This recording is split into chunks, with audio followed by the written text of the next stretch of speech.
I was just newly moved to Toronto. I had decided that I was going to become a frontline worker and I was going to go to college.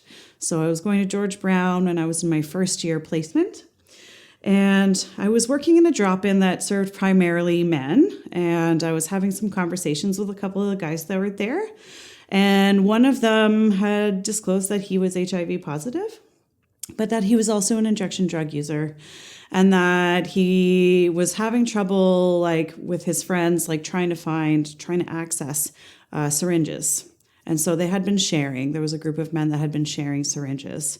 And this kind of set off some red flags for me a little bit. And I thought, okay, like, I know that the city of Toronto is giving out syringes somewhere. I was still really new, so I didn't know exactly where to go.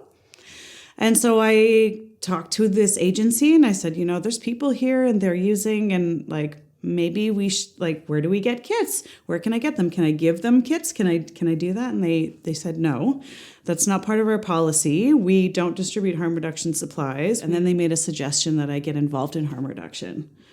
And I wasn't too familiar with the term. Like, I kind of understood, like, not sharing needles and using condoms and things like that. But so then for my second year, I got into a community health center, into a harm reduction program where I had a group of people with lived experience, different than mine, but like similar. And they taught me almost everything I know. And I started out as a peer worker, and that was, I guess, about 6 or 7 years ago. And now I'm coordinating a harm reduction program, and I have my own team of harm reduction workers.